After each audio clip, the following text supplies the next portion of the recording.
There we go. Okie dokie. I was getting up to stretch my legs for a quick second. I need to do the boogie woogie. Yeah, it's very. Yes, I usually have pretty bad timing. That's okay. Yeah, when you gotta dance, no matter when it comes. Yeah, when you feel the groove, you gotta bust the moves.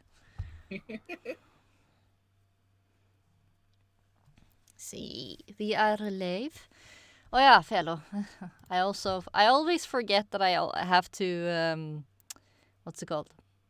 Make the I did do the tweet.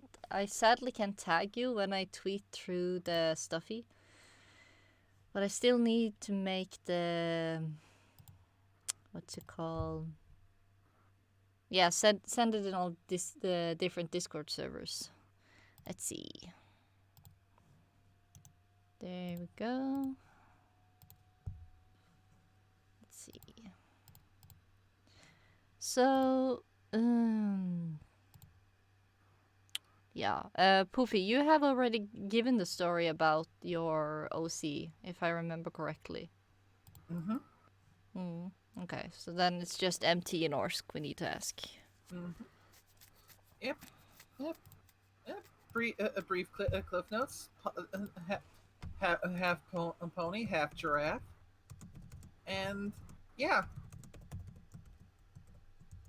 don't get much briefer than that. Nope. But again, it's still interesting that she ended up having magic. Wasn't that because of her unicorn father? Unicorn mother. The father was the giraffe in that partnership. Ah, that's the Bahuta. Well, did you ever tell the story about how they ended up together? No, I have not. I've not exactly worked that out.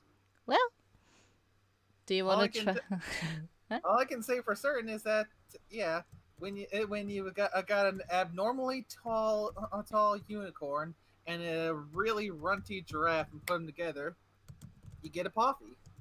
Puffy! Eller Poofy, as I say. Because it sounds adorable.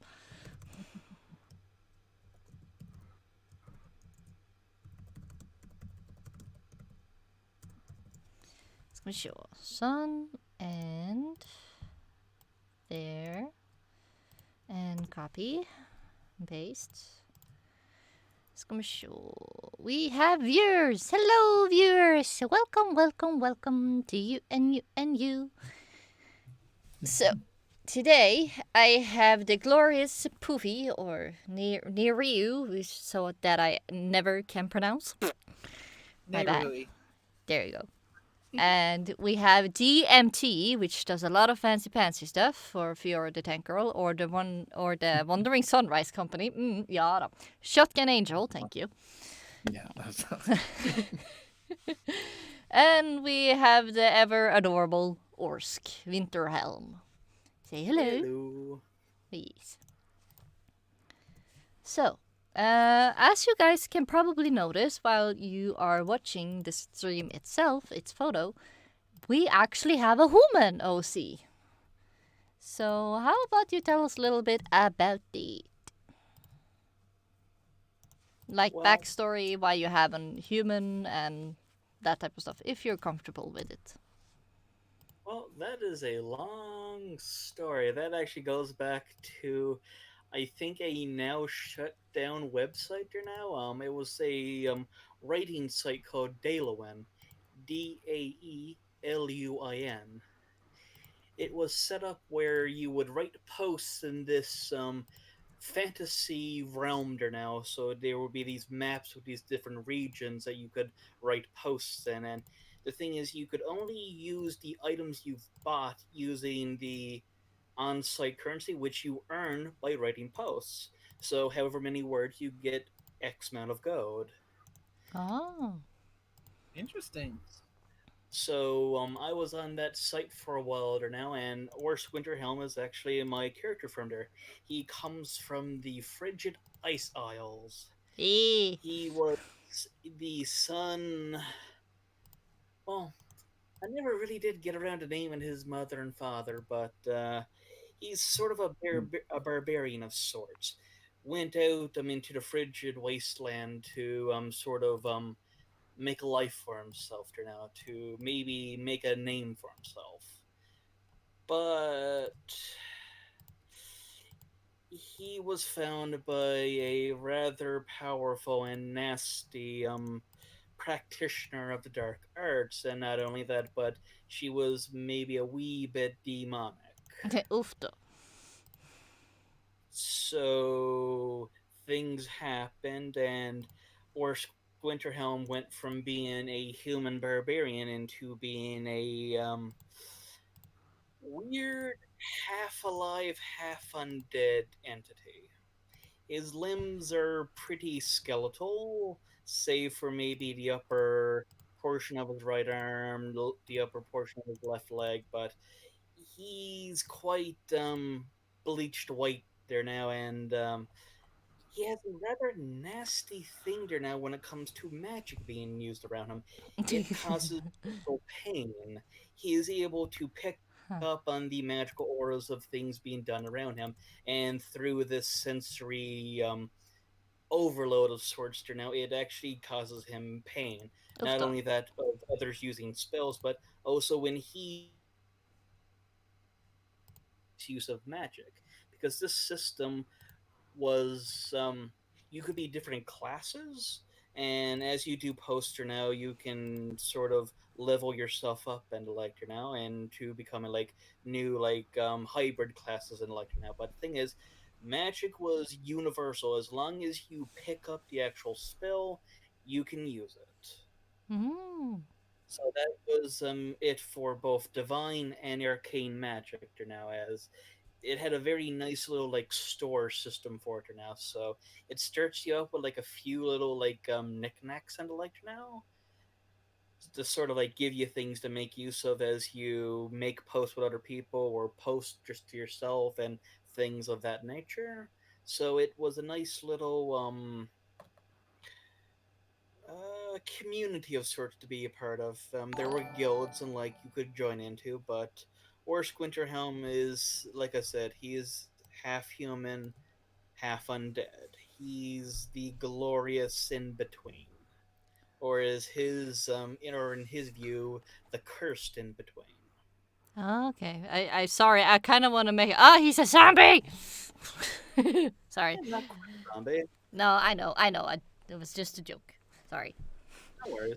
But yeah, he's sort of a weird blending of positive and negative energy. That's Hmm. sort of what keeps him alive. He can be healed by both the positive and negative energies and the like now, but he sort of gets it a little halfway. He doesn't get the full effect from it. Ah. So he is Okay. the glorious half dead. Sounds like a TV series. Doesn't it? Yeah. I also want to say hi to Hetty, my loyal and faithful moditor. Mother. Oh, hey, it's Eddie. Yeah, it's a Hetty. It's a Chiferi. It's a Chiferi. Yes, that's his new name. Chiferi. And thank you. Achifundo has entered the chat. Yes. Also, thank you so much for following Agent BW. Also, Joris. Nice to see that you were in the live stream yesterday. That's nice. And hello, everybody. Thank you so much for dropping by. And final sight, I boop you back. Yes, it's Chiferi now because you're confetti with a lot of life in it. Chiferi. Oh boy. Yeah. So that is Orsk's background. So you kept him of sentimental value, or because you didn't want the pony OC, if it's okay I ask. Well, I mean, it was my first ever creation in that likeness, so it sort of has become basically my LC, my sort of internet persona. Okay. Yeah, that makes sense. But you never wanted a pony OC or Dragon OC or Griffin or Sony? I haven't really thought of it, to be honest. Like I said, I just feel comfortable just with who I am, which at this point in time is Horse Winterhelm. Okie dokie. So, our little blue pone, do you want to start? This is the part where I completely spaghetti, I guess. Spaghetti! I'm never the best at thinking on the fly Well, or speed test. yeah. So then I can ask you instead. Why did you choose an earth pony? Okay. Okay, so I had taken a ton of time to basically research into because I had never made my own original character before.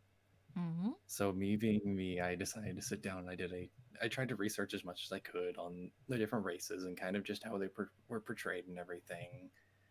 And I kind of settled on the Earth Bunny because, okay, okay, this is the part where I start going moon and be the goldfish. Moopa! Moopa! Yes, I go full Moopa with goldfish. Moopa! I gotta remember how to. I can never really tell anything linearly. It's always me bouncing one thing to another. That's okay. Some stories are told like that, and that's okay. Yeah. So I was in the process because I had already decided on the name for Arcane Gears. Well, while I was in the process of creating them, I had accidentally discovered there was another character, and I was like, "Oh, there's someone with the exact same name." Well, okay. Whoops. Small jump forward 2 years ahead of time, and I figured out that the difference was actually a single letter. Awesome. It was Arcane Gear as opposed to Arcane Gears, which Arcane Gears is mine. And well, that other OC was a unicorn, so I was like, you know what, I'll go Earth Pony and roll with it. So then the funny thing is it actually, because because it means like unicorns, oh, they have magic and everything. Well, I kind of thought it'd be a fun idea to go with an Earth Pony who prefers to use magic, because basically anyone who knows me, at least IRL, when playing at the table, I really enjoy magic items in tabletop games. That's Because fair. of just the creativity that can come from them. Mm. So I kind of dealt into that realm. And so I just kind of went with, the Earth Pony who enjoys just studying unicorn magic and the other kinds of magic and everything. Though the whole thing with random kind of came a little later with Fee running the Saturday games a couple years ago, because this is actually the character I made for that game in I think 3 days. And I was like, oh, okay, random is a trade. Oh, okay. That sounds kind of fun because he's basically like Sunrise in the case of he doesn't really know how to do basic Earth Pony stuff. Yeah, Earth Pony that can't Earth. No one Yes, can he go can't. wrong. I mean, it's fine. It's definitely not a case where, well, me and Snips have joked about it, where his cooking has basically become a case of, don't let him cook, otherwise he'll end up blowing up the kitchen or setting it on fire by accident. Yeah, sounds like my type of cooking. Yeah. I'm not kidding. I'm not kidding.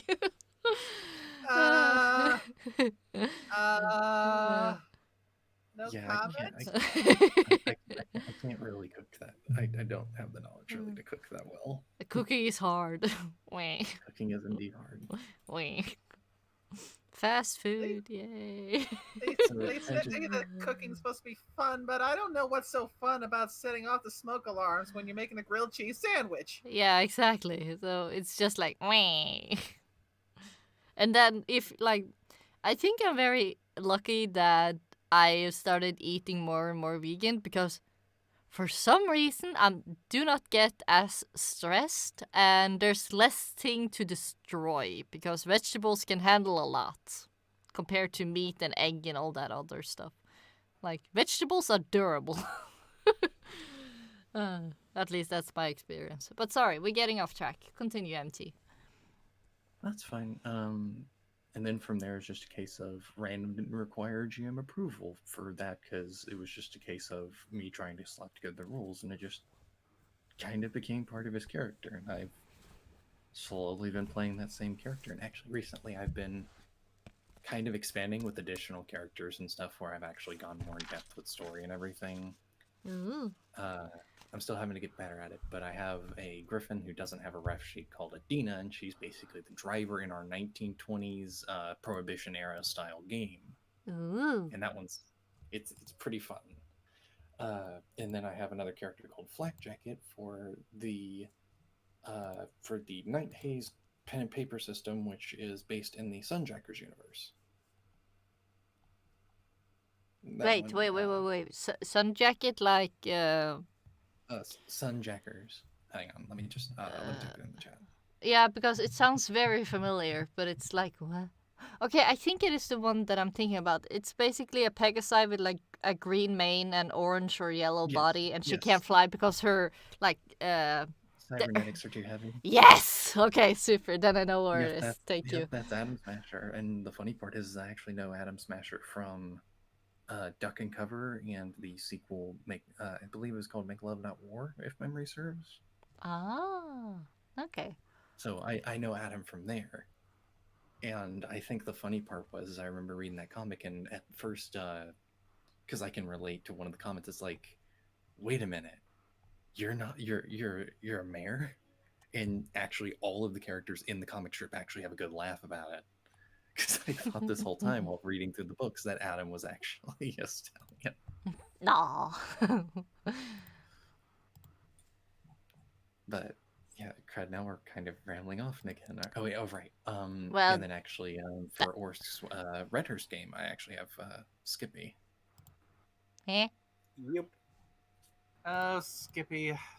So much trouble that you've gotten yourself into. It's fine. I can give you a picture of what Skippy looks like, Chris, if you wish. Yeah. Wait, well, I don't have an exact reference. It's just more of a placeholder image. Yeah. That's fair. Yeah, we just got a placeholder one for now. Yeah. But Yeah. so you ended up with the name and an earth pony because of the other person named. I don't feel comfortable showing that. Sorry. Oh, Yeah. I know. That's why I threw it in the DM here. Yeah, sorry. I thought it was about a pony. Oh. No. It's a given. Yeah, sorry. Actually, Yeah. hang on, Yeah. Skippy's an android. Yeah. Okay, that is. Hang on, let me see if I can find the token because I have. Yeah. Let me find the image. Hang on. There we go. There we go. There's something. Oh, it's 2 megabytes. So you ended up with an earth pony and the name. Yeah, that's cute too. That's very cute too. Why did you choose the colors that you did and clothing and that he actually has glasses? Actually, the funny thing is I actually went color theory on him. Ooh.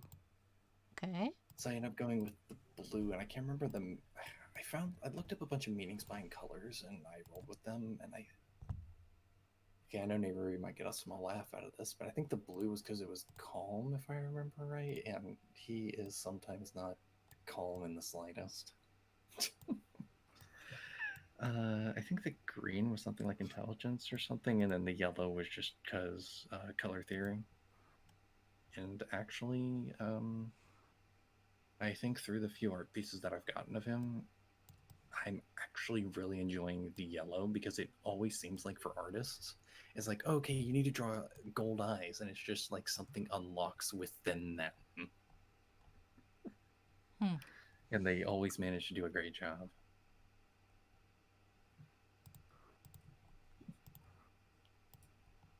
But yeah.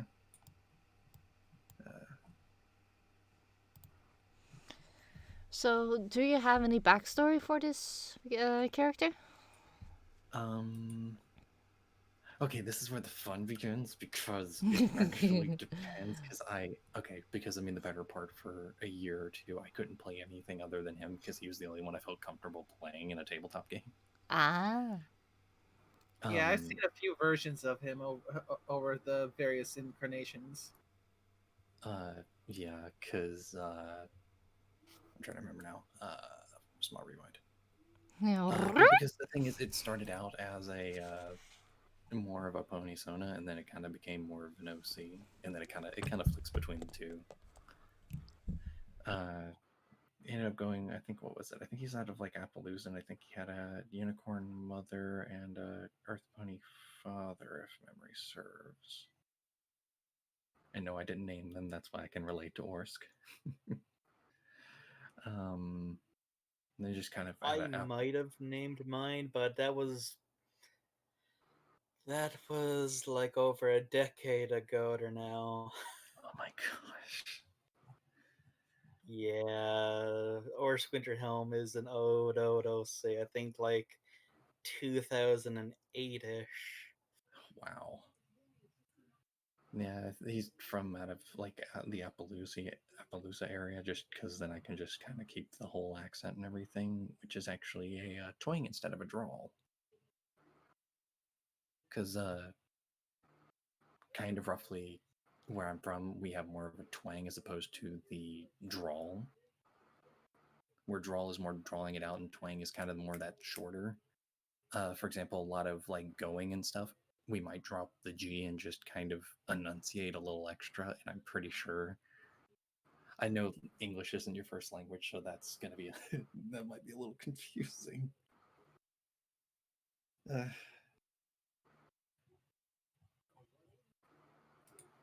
Yeah, I'm kind of spaghettiing a little.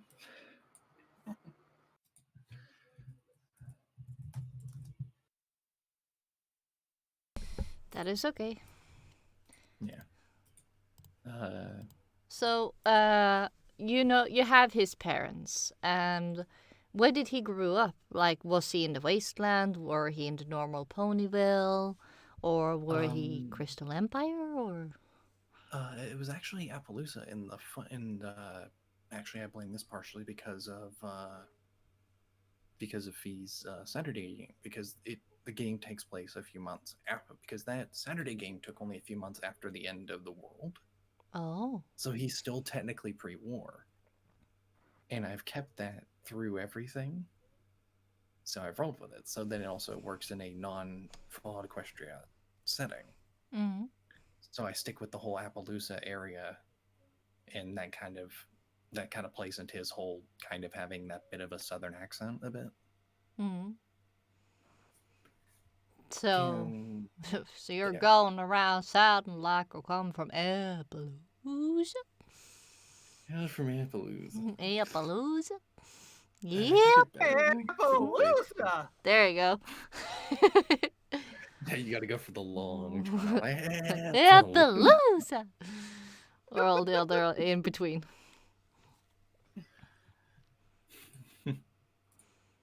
Okay, so we know where he comes from, his parents. So, how was his childhood? Like, were he like normal kid in the playground, or were he one that helped more at home, or like?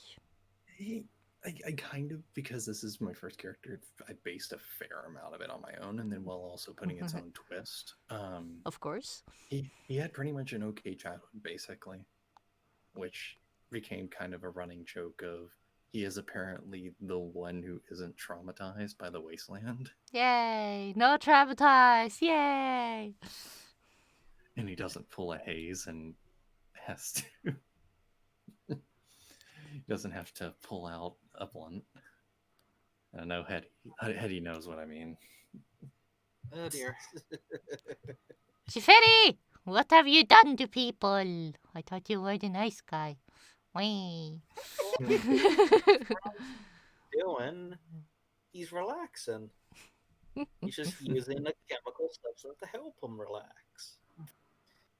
Yeah. Anybody? Oh, sorry, I missed that. What did I do?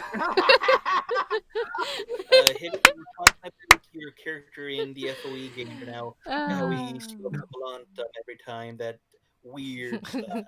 No, it wasn't Chifundo. Chuntifundo wasn't the one with the blunt. It was Hayes.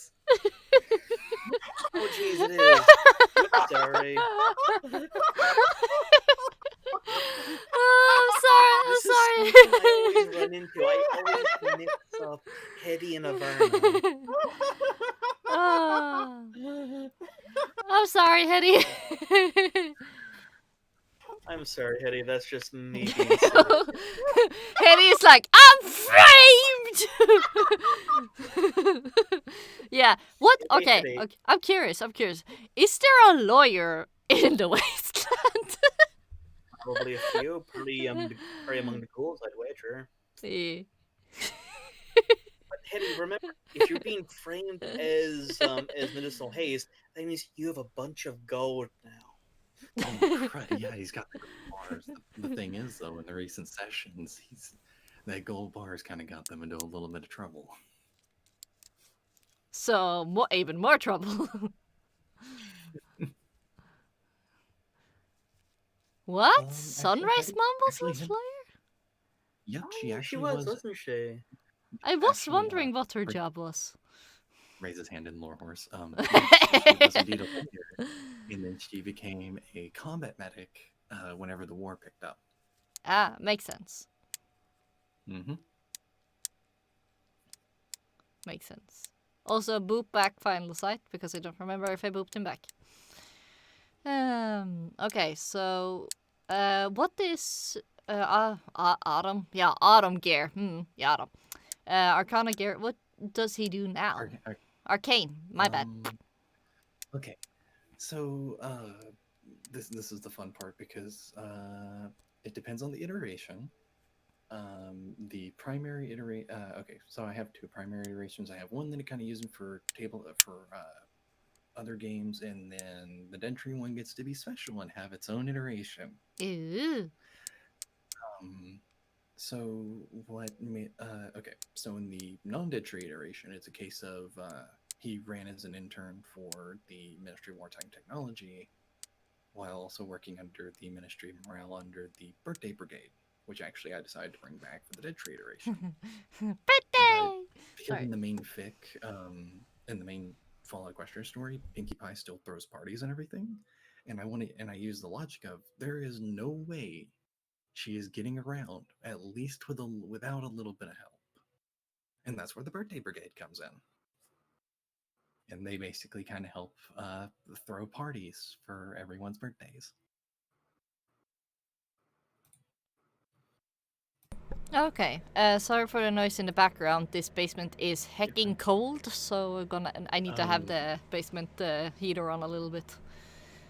Oh, I know that feeling. It's cold up this way too. Yeah. I had that feeling a couple weeks ago. Yes. Oh yeah, true. When Texas just froze over. Yeah, poor Texas.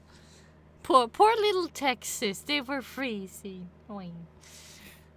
Like To be fair, they weren't prepared for that. No, they were I'm not. surprised that they weren't. The thing is, like, it's like in Norway, we would never. I don't think we have prepared for like suddenly we get like a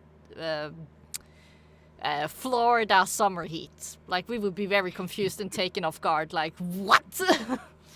True. Well, I know I have a few friends in Arizona. Apparently, it rained so hard one day, but then it got so hot that the concrete was soaked.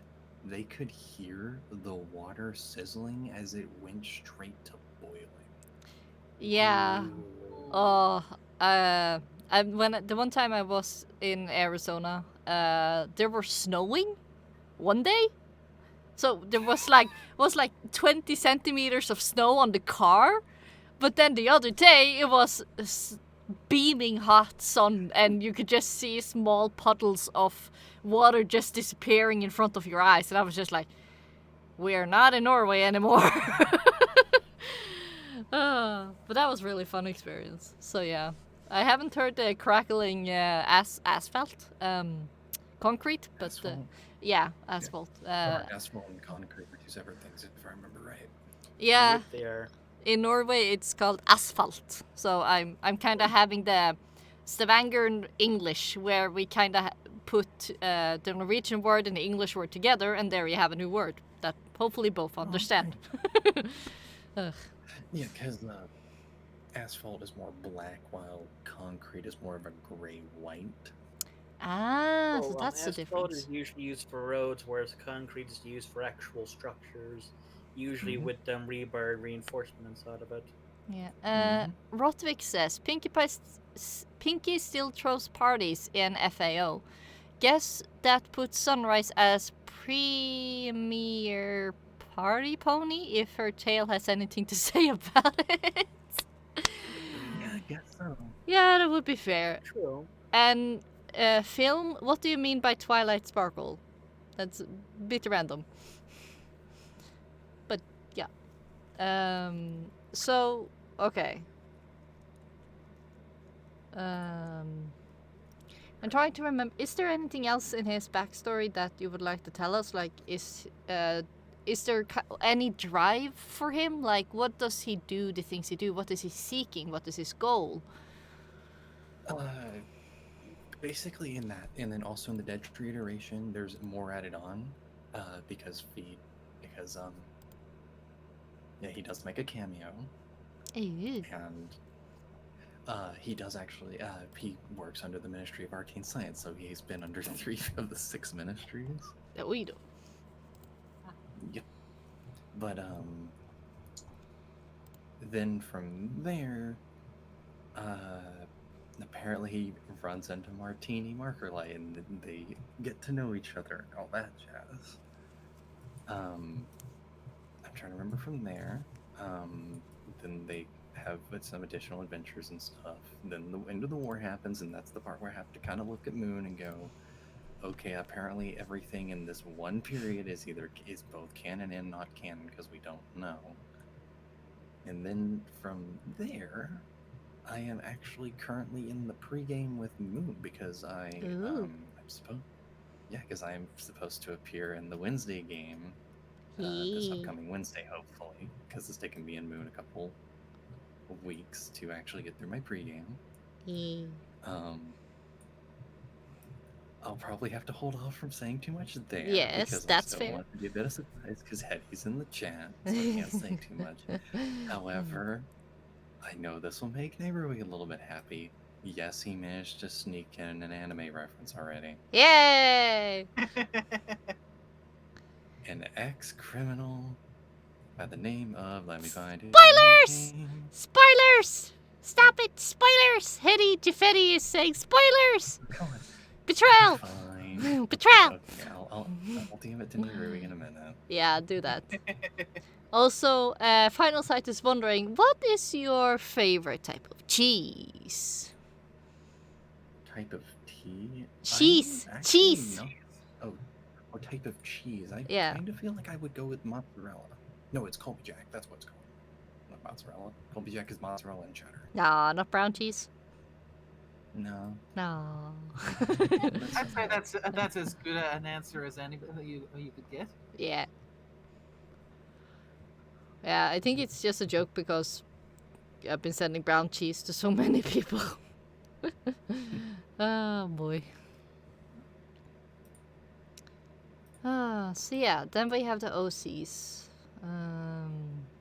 All of you have RPG, pen and paper RPG. Am I using the right words? I think I am. Experience. Thank you.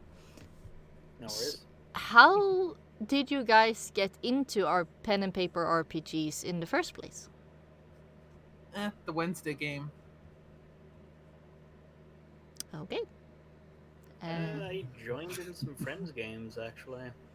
So how did you do that? Like, did they invite you? Did you invite yourself? Did you fall out They of the invited heaven? me and then started the adventures of the dwarven cleric Gwent, the life cleric of Pelor.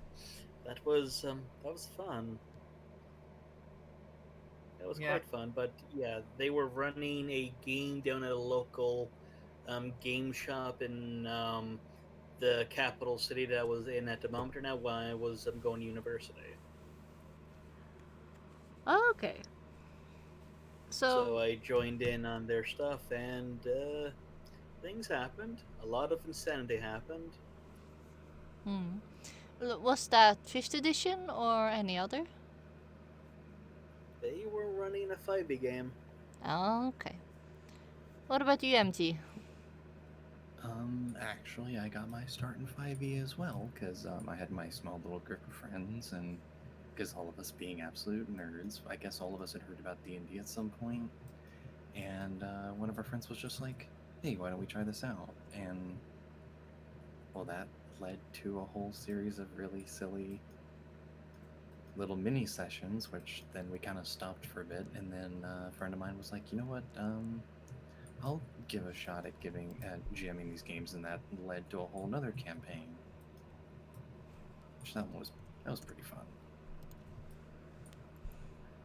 And then from there, I did a bit of that. Then my local, well not local, but the college I go to, they had a D&D club, and I ended up into another game there. Well, except that wasn't D&D, that was a D6 dice system called Lasers and Feelings, which that was pretty fun. Because it was kind of just like generic space tabletop with the game, and it just used only 6-sided dice. Oh. But a little bit before that, I actually found the Dead Tree system through finding Sonic Equestria Dead Tree. Okay. Yeah. And I've been doing tabletops for like, I think, what, 4 years now? 4 or 5 years? Yeah. Oh gosh. I am the newbie at almost every table I play at. No. It's not that. It's just how time has flown since I first started playing RPGs, pen and paper RPGs. How long has it been for you? I think it's around 7 years. Oh, dang. Only The one, years- only 1 year for me. So, if anyone's the baby face here, it's me. And yet Okay, you are the fine. tallest of us. Yeah. It was in a time before, before ponies, and I had some friends that were really interested in the fantasy stuff and wanted to try out Dungeons and Dragons 4th edition, because the 4th edition was supposed to be more like video games, but it ended up being one of the most disliked of the previous Dungeons and Dragons editions, because it's clunky. Yeah. Yeah, it felt more like a pen and paper MMORPG, and that just didn't really translate well. No, and you had so few spells, and it wasn't much room for creativity to run, so I got off at a bad start. Yeah, it was very path oriented. Unless you pick like the right option at each level, you're not going to be doing all that great. So it's kind of weird where each class is sort of railroaded, and it doesn't play well.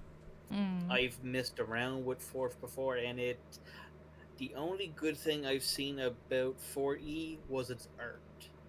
Like Yeah. the piece that I use, this is actually from that book. Oh, okay. But yeah, after like joining my friends' games here now, I actually ran a few games for people. They're now in actually the 40K series. I ran a game of Rogue Trader and a game of and I also ran a game of something else that was also in that same vein, but it sort of went a little stale quickly. But I also ran some 5e games, and then I really got into Pathfinder, and then things sort of blossomed out from there. Yeah, I got to try 3.5, which was very much fun, even though it was very limited with what races and classes and stuff. But it was really fun because of how you could use spells. But after a while, I got to try 5th edition, and yeah, that was pretty much it. Even though I really like how 3.5 let you be creative with the spells, and not everything is like by the book. 5th edition had so much other stuff to explore and to add to the character and all the other races that it made up for it for my part. for that type of idea there, now I'd say you probably would enjoy Pathfinder because it can add on a lot to your character because there's a lot of resources you can make use out of. But Hmm. there's It so sort of is much a to it. nice it sort of is like 3.5 plus is what Pathfinder is. It sort of improves upon what 3.5 had and then adds more onto it. What did you say, MT? Oh, I was just saying that Pathfinder is is a lot more complicated than 5e. 5e Oh, it is pretty is. friendly. I find 5e a 5e lot is, friendlier to come into. yeah, 5e is nice and streamlined. It's good as a nice icebreaker system. Yeah, but it's like for my ADHD and dyslexic brain, it's like it's hard enough, and you're telling me Pathfinder is even more complicated? What? I mean, most of the complication is really on the DM's end. As Okay. long as they point out which books, like I did for the for Red Hearst, now like I put together all the books now for it, and I went like, here are the books now. You guys can look through it now and see like what you liked now, and we can sort of go off from there. Yeah, I'm just like looked at not Pathfinder but Pony Finder because of course ponies. Yeah. But Yeah, I haven't had a proper look at Pony Fighter, but from what I've heard, it is clunky. I think. it might be, but it also looks a lot of fun because, ponies. And of course, I would have loved to try being like a shamanic zebra or something there because, host, favorite character, Sakura. Host. Nice. What? No influence from Chifundo? Well, I I mean, in didn't know about Pathfinder, Chifundo then. in Pathfinder, there is an actual shaman class. Yeah, and So one of that's the Pathfinder pretty has books. nice. many subclasses too. You gotta remember Yeah, that. there's a lot of It's classes. it's it's basically you throw a rock and you might accidentally hit three subclasses. Yeah, either you're going to be hitting a class or you're going to be hitting one of the archetypes. Hmm. So basically, like archetypes are like things you can add on to your class now, so it'll change some things in it. And with some of them, you can actually have like two or more. It just depends on what they're changing in your actual class. So they can sort of like streamline you to be like more better at say this thing, but by being better at this thing, you lose out on this other thing. Okay. A lot of It's pretty balancing. nice. Oh yeah, lots of balancing. That is good. So, if you're playing normal D&D, what is your favorite class to play most of the time, at least, if you're able to pinpoint one? I am a straight up life cleric. I like healing people and being a support character. I love being in that niche, even though a lot of people don't. That's fair. I'm not sure because I've never played 5e before, but I have been playing around with the character idea for 5e. I just have no idea what class would fit them best. Yeah, okay. For the pen and paper RPG that you play the most, what is your favorite class to play in that one? So far, what I played the most has been the Dead Tree system and Pathfinder, So, specifically Redhurst. yeah, but like, what was was sorcerer your favorite class then? Hmm, that's again kind of hard to say considering that we spent most of our time at a negative level so far. Oh Haven't really yeah. gotten much of a chance to get into the meat of it since we're still below level one. Mm. Yeah, at this point, you got, I think, half of your level 1 stuff for now, so you guys have a few bells and whistles to play with at the moment now from each of your classes, because they're both wizards and they're also another class. So you have the arcane stuff for now that a wizard can do to now mixed in with something else for now, like case in point with Neirui's two characters for now. She has the triplets, and they are a blood rager, which is sort of a combination of a sorcerer and a barbarian. Interesting. So they are able to go into the barbarian rage and all that, but they're also able to make use out of their spells while in that rage too. They're sort of like that weird little thing there now that can actually do casty stuff now when they're doing like their rages. Okay. Yeah, it's the hybrid class system, which is sort of a thing in Pathfinder there now. So you have like different like subsets of classes. So hybrid classes are combinations of two classes put together. So you have things, say, like the Swashbuckler, which is a combination of, I think, a rogue and a fighter, and things like That that. sounds about right. I know the swashbuckler appears in 5e as a basically their class design is challenging enemies to fight you one on one. Yeah. Yep, they're very good at dual wielding, and oh, actually, no, it's gunslinger and I think fighter. Because the thing is, they operate off the same system as the gunslinger does when it comes to the panache system. So, like luck and all that, like grit points, they both have the same thing there now, and it states in the rules for both of those classes that grit, panache, and I think another class's special things sort of they all add on together. So it's sort of like off the same idea as Hmm. what they run off of. Kind of that same idea of having an extra bank of points to pull from Yep. for So whenever in you this need to do case, now something you're cool. able to basically pull all of them together now. So if you're say like a gunslinger swashbuckler, you can use both your panache and your grit points because they're all in the same quota now for both things. Okay. So And MT. then, Yep. Hmm. Poofy. saying, and then you've got the spiritualist for the harpy.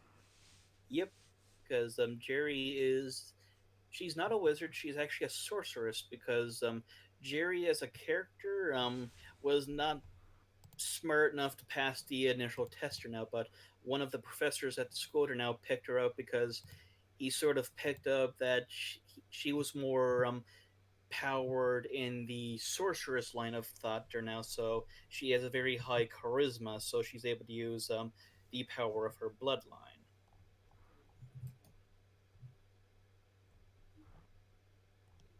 Okay, final sight, you're amazing and you are a gift from heaven. Thank you.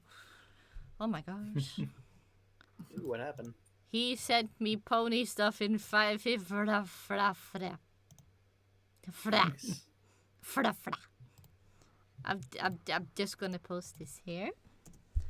And I'm gonna The 5e stuff. I'm gonna post it here Oh right, I forgot about playing Shift Equestria. because Oh yeah, that this was is one. Yeah. this is amazing. I'm happy. Oh yeah.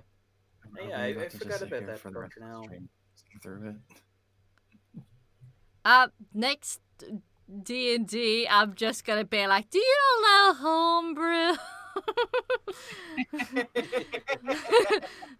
Sitting there with my My Little Pony t-shirt, and they ask why. No particular reason. Just that I have a character I want to try. Yeah, I actually forgot about that book, but yeah, that's actually a thing they're done. Yeah, I'm just gonna save this and take care of it and love it for the rest of my life. Yes. Thank you. There's zebras and breezies. Yep. They had breezies?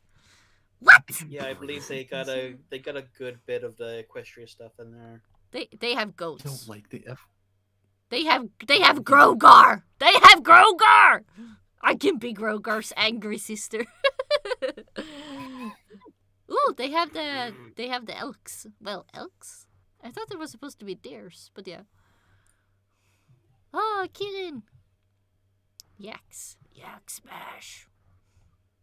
Sorry, I'm happiness going brain. Whee! No worries, we already had my brief little splurges on Pathfinder, so I think we're good now. Happiness. Sacred oak, holy flame. Celestia fans? apple to orange, cloud walking, animated rope, emotion drain, share. I like these spells. Animated Rope is a nice one. I think that's across like all of the D&D games and also in the Pathfinder. You'll find Because like they're like, a lot of spells are sort of universal like that, Yeah, but might have maybe some things tweaked or something. but it's like this stuffy is from like the series itself, and that makes me very happy because I might not be a giant lore horse, but logical lore horse that build world and make sense. I love, and this just makes me even Nice. more happy. So it's just like ecstasy in my brain or something. I don't know. I don't know. I understand the feeling. Yeah. Yeah. Back on track. Yeah. MT favorite class. okay, it's gonna depend. Homebrew or only base game? Only base game. Only base game, because or else we will be sitting here for quite a while. Oh no, You no, would no, be. no, no, no. For homebrew, straight up gonna be artificer, no questions asked. I mean, Oh. anyone who knows, yeah. As previously mentioned, I like my magic items. Yes, of course. Oh yes. Kind of obvious. Though from the base game, paladins are always pretty fun. Though Fun one. I did actually have a bit of fun playing with the Planeswalker Ranger, even though I know Rangers get a pretty bad rap in 5e for not I really still being don't as good as get the that. other classes. They're okay. I mean, sure, there are some people that do things a little bit better than now, like some of the classes do, but I always felt like the Ranger was just an underappreciated class. I also enjoyed playing a Sun Soul Monk because I used a homebrew race called the Foreclaimer. Nice. Oh. Monks are just fun to play around with. I've never personally had one myself now, but we had one person in the 5e game that I first ran in. Uh, One of our players here now was playing a monk, and she was having the time of her life, speeding around and just punching and kicking Yes, things.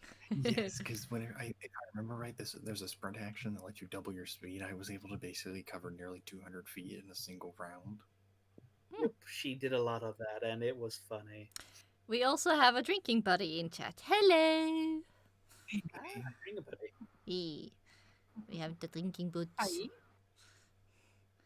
To be honest, it's still a very close call for me because I basically play just as much of both, which is, if most people know me, a bard and druid. Because I have very often wanted to try to multi-class those two, because who doesn't want a chameleon playing guitar on a leaf? Because For to do a nice to do a combined class like that, you need to have a pretty good charisma and a wisdom. So that's possible, but challenging. It would be challenging. But I can definitely sort of. Actually, wait a sec. I'm gonna. Ooh, the alignment system there now. Wouldn't that come into sort of like a clashing of interest? How in that? 5e alignment isn't really too big of a deal. No, it depends on how you play and the personality of the character itself. So for me, I very often end up in neutral good or neutral or chaotic good for some reason. And I never understood chaotic good because it's supposed to say, like, they might steal your car and they might save your life. And I'm just sitting there like, why would I steal someone's car? Well, chaotic good is they're not bound by the laws of like things going around. They play by their own code. They do their own thing there now, but it's usually in the interest of the good line. So they're not going to say like burn down the barter now, but they might maybe run off with something there now. I think it might be what might fall into that explanation better is say if someone's like bleeding out and they need like someone got hurt and they need a ride to the hospital, they're gonna go over, steal someone's car, and drive that person to the hospital. But Yeah. then you Oh, drive the good car example back. sounds like Robin Hood is chaotic good, yeah. Steal from the Ah. rich, give to the poor. Ah. Oh, okay. Then I understand why I might end up in chaotic good sometimes. Yeah, like the chaotic good ones, they usually have like a code of honor, so to speak. Now, like if you know of the character Dritz the Warden from the Forgotten Realms books, he's chaotic good. That's his character because he has his own line of like his own code of honor there now. But he does good things, but he is okay with doing mischief at times. But he doesn't do it with any malice. He's not like the other drow that are out there. Okay. We also have a question in chat from Noah021. Question for everyone. What is your favorite My Little Pony fan song? I love Discord and it will be okay. I don't know any, so I'm gonna have to. You don't know Discord? Discord, I'm howling at the moon. I know the character Discord. They're talking about fan songs. I don't know any fan songs. Haven't you heard Discord? I'm howling at the moon, sleeping in the middle of a summer afternoon. Well, it depends. There's the Eurobeat one. I think it was called Eurobeat Pony. I can't remember. Give me a moment. I don't know who made it. I just know I know the song and I can recognize it when they're playing it, and it's like very tough beat and it's fun to both dance to and sing to, even if you can't sing, because you know everybody has that one time where you're just singing your heart out, no matter how it sounds. Because there's two. Because Eurobeat Brony did one, and then the Living Tombstone remixed it into the one that everyone knows. Then that's the one I know. Well, my tumbleweed gif is appropriate for here because I don't know any of those. Phil, can you please explain to me why you are just typing in random pony's name in chat? I'm getting a bit confused there. What other? Well, we have the Wasteland Whalers. We also have the music from Fallout Equestria Dead Tree. I think you know that music, Orsk. I've heard of them now, but I can't remember names for the life of me. No, but do you remember if there are any one of them you like? Maybe. Probably just like, but not. Yeah, I don't have a definite one. Yeah. That's fair. That's fair. Any one of you guys have a favorite Phantom song? I have been around there's a lot of them. Wasteland Whalers does some really good stuff.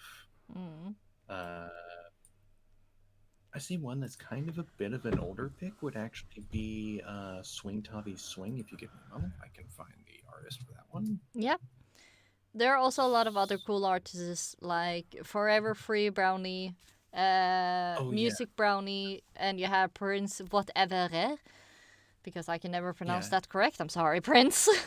Yeah, I know.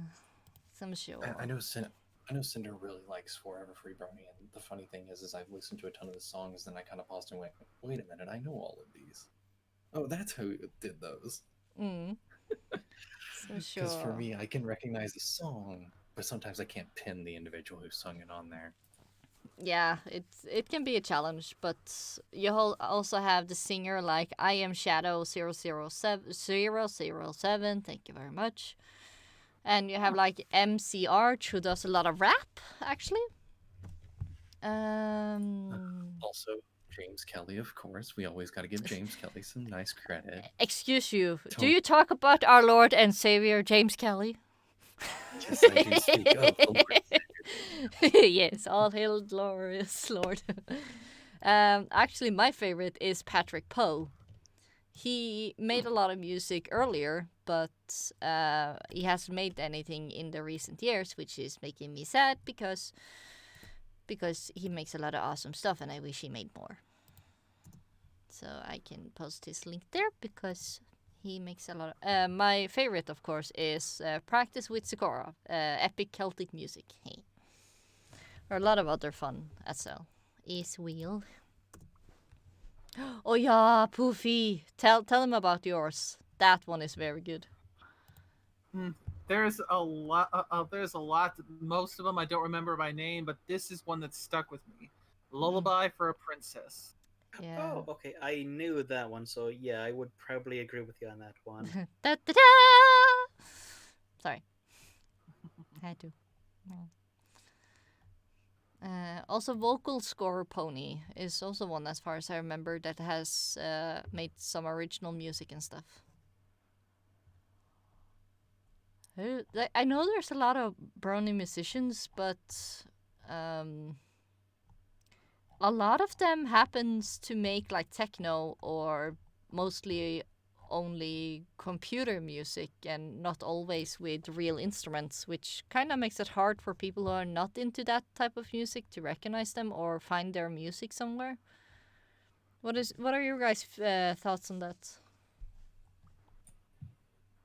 On what exactly? Sorry. As far as I have experienced, from the little that I know of Brownie music, a lot of it that I have found is mostly like techno-ish or only a lot of Yeah, but they're very high energy. There aren't really kind of those slower ones. I can agree. I actually keep up with Ponies at Dawn, where they do a lot of compilations of a lot of music around the fandom, and a lot of it is very techno and kind of very fast beat. Actually, I'm now sitting here remembering all of these songs that I've remember. Hang on, there's two. Because I know that there's a couple of more recent ones. Okay, this one was 10 months ago, and this one was 5 months ago. But these two are also two. I think they're described as electro swing. And electro swing is pretty fun. Yeah, that's pretty nice. Fun style. They both have a very kind of a very bumpy kind of feel to it. Oh yeah, that sounds fun. Send me that in the Discord, Stuffy Wuffy. I need some boogie woogie music. Thank you.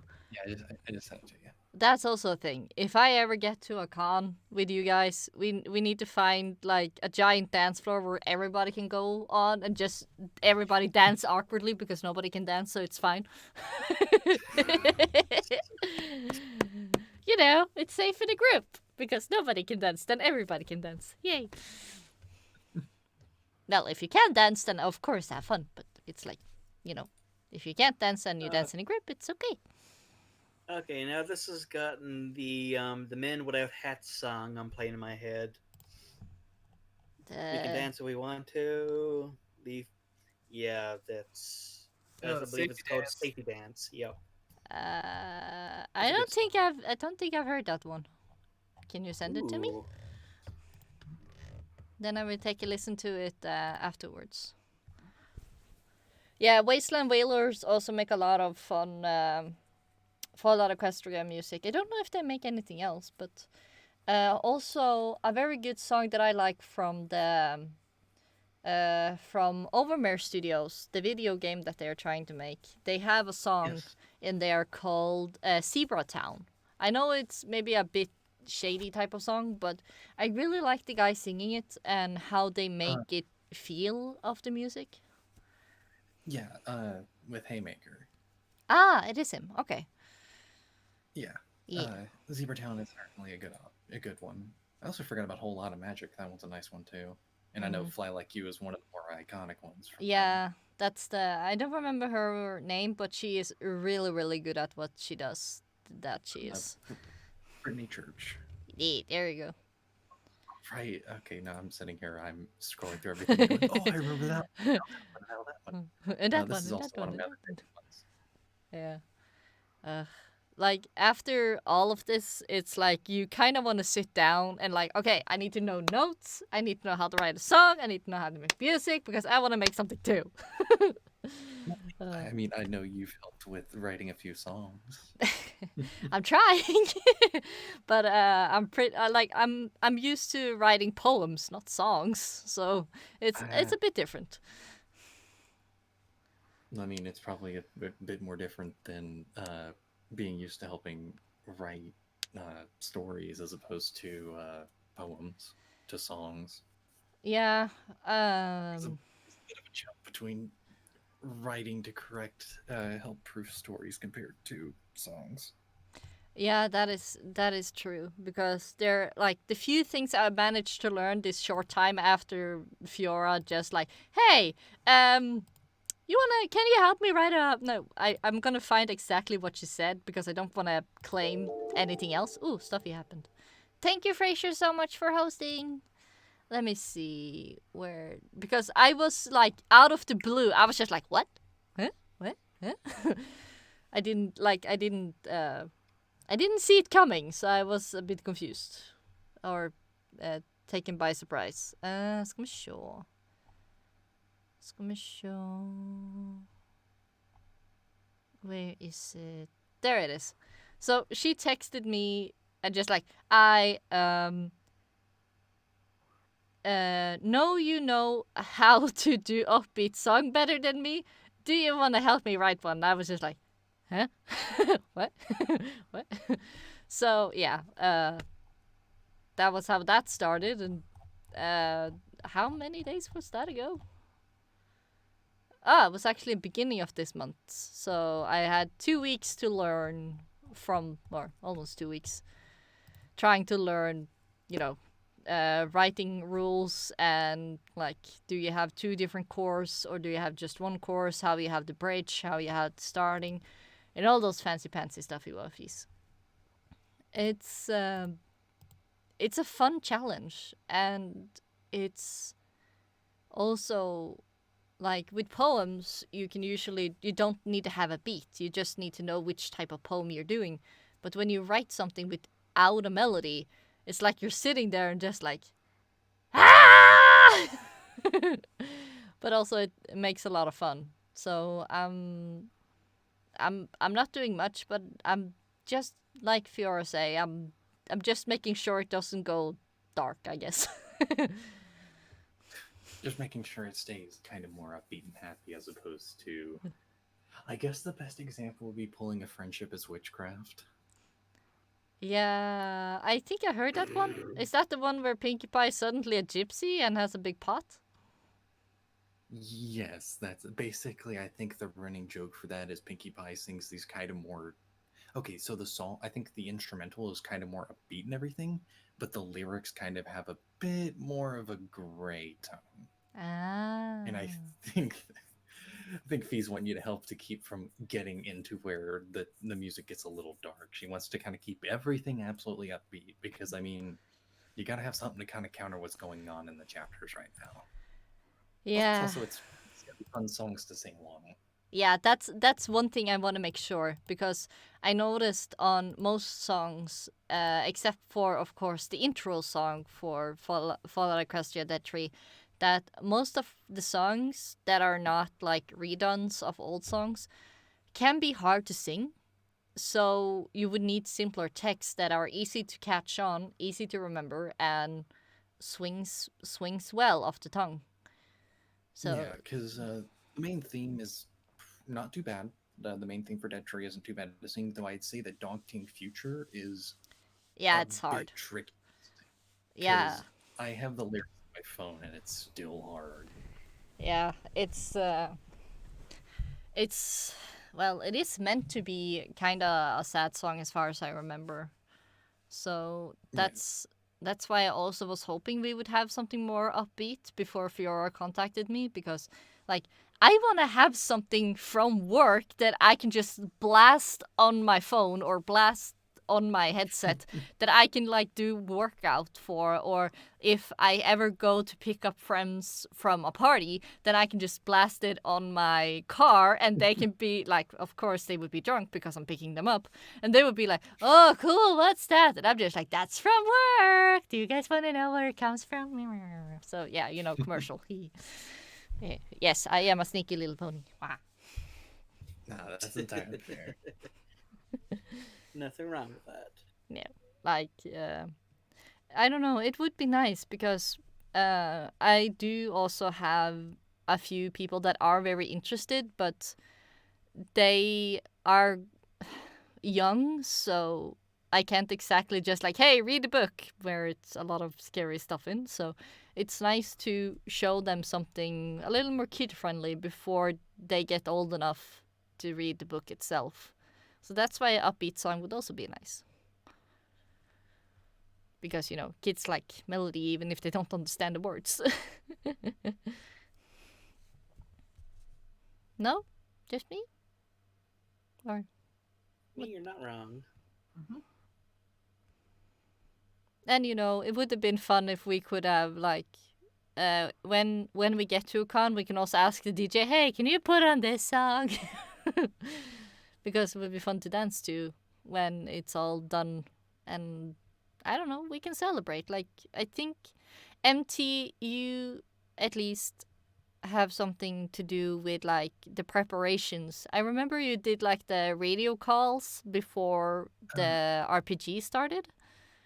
Yeah, I actually did the recaps for those games, and actually I should try to get back into it.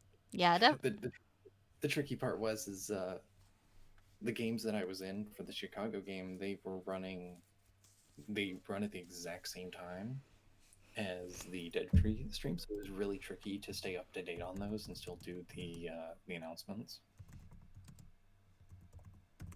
yeah. Also, Poofy, you're an extra in the audiobook. Mm-hmm. Orsk, do I remember wrong? And you had something to do with the Wednesday game, or was it only the D&D Tuesday game? Never did anything with the Wednesday night game. And I sort of got involved right at the end of the Only War campaign, and I was on the list for the Star Wars one now, but sort of just pulled my name off that list. Okay. So yeah, just the Tuesday night one. Okie dokie.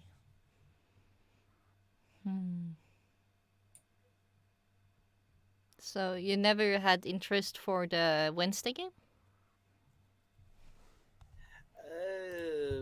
One thing that was a big point for that one there now, everyone that sort of that's in on the game has to go off and buy the books. I don't have disposable income for that. As far as I know, you only need the main source book. Yeah, the Wasteland Survival Guide. That was actually the cheapest one of the lot, if I remember right. Yeah, and if I also remember correctly, I have. Is it this one or is it the other one? I don't remember which one it is, but I have. When I bought the books, I got 3 downloads, and I have 1 download left. So I'm just gonna. Happy birthday, Orsk. have a free stuffy. It's gonna show. Where's the other one? There we go. So that's the last download. So I can delete those after you have downloaded. Oh, please, Drinking Buddy, you have played this song at your work. Yes, he even has a YouTube video about it. Yeah, that's where he posted the evidence. Mm. So no NPC playing innocent. book WIP? I think so. It's supposed to be a PDF if I remember correctly. Yeah, that's the bestiary by the looks of it now for the Equestria games. Yeah, there's that one and the main book. Unless I posted the same twice. No, it's different ones. There should be one of each.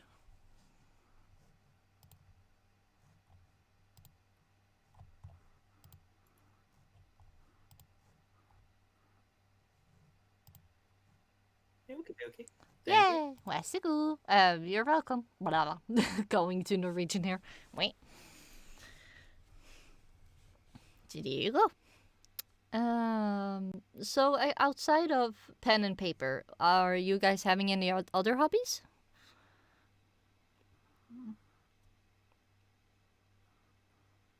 If I can ever actually find the actually remember to do so, and basically issues with procrastination. Try and Procrastination. High five. Sorry. get back into my writing, because there are two stories I've been trying to work on, but kind of stalled a little bit because procrastination and current events kind of make it hard to find that fire to get behind the keyboard. Same with my toe. It's been a long while since I touched those. Yeah. Yeah, trying to make a Fallout Equestria story and a MLP Destiny crossover story. Oh,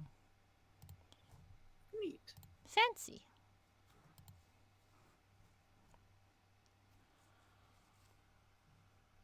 So, if okay, I ask, what inspired you to do that in the first place? Fallout Equestria one, Yeah. that one's pretty straightforward. Dead Tree. Fair. Yep.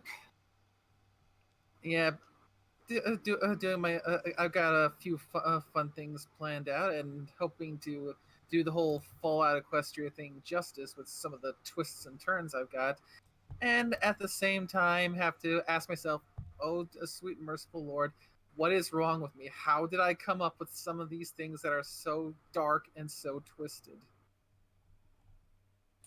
I do not want. I do not want to say any of them on stream because this is a Chris stream. I'm sorry. Okay, that's fair. Now, hug. Yeah. Gotta keep it safe for Chris. Yeah, sorry. Maybe on another stream.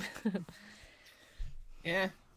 And as for the Destiny one, also inspired by Fallout Equestria, because a universe that I have a great amount of joy for, I enjoy the lore of, is the world of Destiny, and I kind of want to make a little story that's similar to Fallout Equestria. It does the same thing for Destiny. Oh.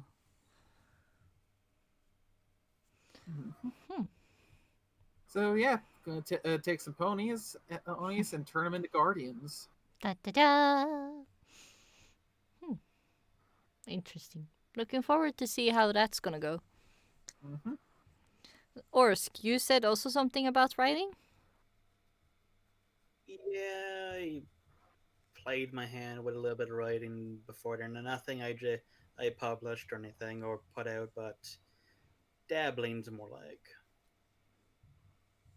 So, anything you want to talk about? They're sort of inspired and a little set in the Ruby universe. Ah, the girls with the different weapons and stuff. Yep.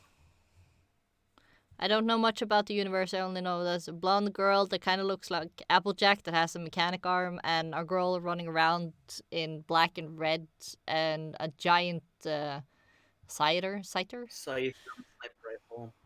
Yeah, that's them. They're both sisters. That the first one was Yang, and the second one's Ruby. Oh, okay. Yeah, that's pretty much the big thing about weapons. Weapons in there. It's also a gun. Everything is also a gun. And I'm just very rarely do you have. Oh, go ahead. No, sorry. It's just like the implications of everything being both a gun and something else that you use to smash people with. It's like I'm getting concerned. You're gonna ruin the gun. Yeah. There are very rare instances where it's only like a sword or something. There's like I said, those are very rare instances. Yeah. And that sword, it becomes a bigger sword. Dun, dun, dun, dun. Yes, it does in later series. It's like when did items start to evolve? Well, Well, I mean, you upgrade them over time right now, especially when you get buddy buddy with a very smart scientist guy that goes like, "I'm just gonna upgrade all your stuff." And you know what? I'm also gonna add in some nice little like doohickeys and the like. Yeah, I'm gonna add a laser. Ugh. Well, I mean, Jean, like I said, he only had a sword and a shield, so his shield sort of can get bolt. I mean, can get attached to the sword and to make it bigger. The shield has this whole like energy field added onto it now, and a bunch of other things. Like there's a lot of like little like 007 gadgets they get. Ah. That's definitely one of the most one of the fun things about that world. That sword's a gun. That bow is a gun. That shield's a gun. That gun is also a gun. Oh boy. Hmm. What about you, MT? Have you dabbled into the writing area corner? Actually, I did as well. I'm basically on the same pace as Rui because me and Snips were doing some extra talking and everything on background lore, and so I started writing some stuff out, and then it just kind of got of a case of the campaign that all that was based in kind of just got on pause, and I hadn't really touched it since. Plus, Okay. also, school gets busy. Yeah, I remember school. Yeah. Oof. Hitty, you're not wrong. I think Chris would enjoy seasons volumes 1 through 3 of Ruby. The later ones, though, they do get dark. Is there any place you can watch it? Yep, Rooster Teeth, the company that makes it, you can watch it all for free on their site. All volumes of it. Hit me up with a link. Sure. Maybe I could try to do a live review after I watched all the episodes. Like I said, after like even there's sections of the like say volume 3 that get pretty dark and like especially at the towards the end of it. Yeah. Like to just have like a box of like tissues with you because it hits the feels real hard at times. Yeah. Also, Even I've teared up a few times. I've basically only watched through the 4th volume. So Ooh, yeah, it. The story keeps getting. They keep adding on to the story, and it's nice like that, but it gets dark, especially in the last 2 volumes. So, one potential proposal, if Chris is going to be watching Ruby, why not get a whole bunch of us together for a watch party? So when she eventually gets to volume 3, she'll have company. Ooh, they also put out a few I think they did it for like the early volumes. They put together like all of the like episodes into like one big old like movie to watch essentially. Mm-hmm. yeah. Sort of like what they did with Red versus Blue back in the day. Uh-huh. Like this is like a TV show type setup where there's like multiple episodes, but in the last like year or two they put together like all of the episodes in like one big old video to watch. So you like each volume has its own like video essentially, like its own movie to watch to see the entire thing of it. Cool. So you could like sit down and watch all of volume 1 as like one big old video. Nice. That I kind of like that because then you don't have to switch videos all the time and you don't have to rewatch stuff. So that sort of thing. Yep. Let's see. It's in a different section here, but I'll give you basically like the link to the Ruby one now, and I'll give you a link to their little like kind of like collection of the like all the volumes and like their own little like videos thing. Thank you. And might I suggest for a little palate cleanser, Ruby Chibi. Aww. Oh, Chibi's nice. Yeah. I also see it's John. Basically like fun, quirky antics. John Crook. Jon, er det deg? Jeg lurer litt på om det er deg. If it is this person that I think it is, it's a Norwegian brownie in chat, the John Crook. He says, my dagger and my sword and my bow and my gun and my crossbow and my warhammer and my greatsword and my broomstick. And I'm just like, I forgot. They actually put their own little Grim campaign. They have like their own little like tabletop system that's set in the universe, and they've been having some of the people on in the company play it. So yeah, no, that's also a thing. The thing is, the thing he typed out in chat was actually an inside joke. Because he is he is the DM of the D&D campaign I'm currently in, where I try to go very outside my comfort zone, where I played a cleric of death. Well, technically I was a cleric. What? Technically I was a cleric. Technically I was a cleric of life, but she was worshipping the god of death because he could take life and he could spare life. But the thing is, this lady is a little bit cuckoo. So she, of course, when given the opportunity to choose between like a very powerful weapon or a flying broomstick, she, of course, goes with the broomstick. So she can fly. Yay. Oh, and she's so crazy, but she's so much fun. But at the same time, it's challenging because I can't be my natural self and just go around and be helpful. She is like the crazy one who like, I want a parrot, I want a cat, I want a bear, I want... It's like, she's basically a Pokemon trainer with a broomstick. Okay, there's the 4 links for now. Thank you. So the first one is 2D series as a whole. There's a little like drop-down menu that allows you to go between the different volumes.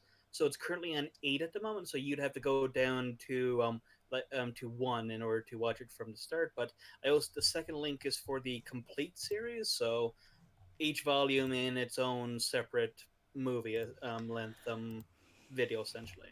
Okay, thank you. They've actually done it all the way up to volume 5, so yeah, you could actually sit down and watch all of it in 4 separate videos. So volume 1 by itself, volume 2, and then volume 3 is split up into 2 parts because they got them longer with the episodes over time, so they had to split that one up. Yeah, sorry, I'm just getting a bit distracted with John because he insists still that my character was trying to eat a live bird. But no, the character said she could order whatever she want, and she said the flying fågel, which was a flying bird. But she didn't want to eat the bird. She wanted to have the bird as a pet, because like I said, she wanted pets. But the DM still thinks that she wanted to eat it, but she had the broom and the bird flew away, so she of course gets on the middle of the table and jumps up on her broom and starts following the bird. Whee! So she makes a total mess. Yes. And I really like... Just continue. I'll just add it what I had to say at the end. Yeah, basically Rotvik said, Cleric of Death begins to cast a spell. Ooh, sparkles! Yeah, that happens. Maybe we should stream those RPGs, huh, John? See what people say. But yeah, the third link is for the Ruby Chibi series, which is just cute, adorable, just like concentrated like shots of just happiness. Which, judging by what you're saying, are very much needed. Yeah, for the later volumes, they get dirt because, yeah. The thing is, when you're fighting a force of evil, evil tends to do nasty things, and, yeah. And then there's the fourth link is to the World of Remnant videos. These are like little blurbs of extra information, like, further information on like certain topics and the like, within the World of Remnant, because Remnant is the name of the planet that they're on. So World of Remnant episodes give you more information on the setting for different things. They did a nice few of those over the volumes. And Final Sight has blessed me with another of his fan works. because if you have seen one of my earlier streams, he has a lot of fun making sponsors for my pony. Let's see, where did you go? Nice. Yeah, it basically has its own map on my computer, which is called Weird Fan Art. And today's sponsor is apparently D&D. I am sponsored by D&D this week. You can see it on the screen if you're watching the chat. If not, I can always just send it in the stuffy. Oh, Hetty, they've removed them from YouTube because in the later volumes, some blood was being shown there now, so it's to avoid YouTube's whole like ban hammer stuff. It's all on the site now. But the thing is, anyone can access the Ruby stuff here now for free on the site. Yay! Yeah. Awesome. So I will take a look at that. Yeah, Hetty, I think they just took it down just to cover their bases. Yeah, better safe than sorry when it They comes are to trying to- YouTube. That too, but they're also just trying to have people just make use of the site instead of third-party sites. So makes sense from a business standpoint. Yeah. But yeah, I think there might have maybe been a falling out between the company and YouTube or something. So they probably just went, "Yeah, we're just cutting all ties." Yeah, and I 'Cause gotta to be fair, YouTube these days is weird. Yeah, YouTube is weird. And did you hear about Twitter is gonna be something you have to pay for?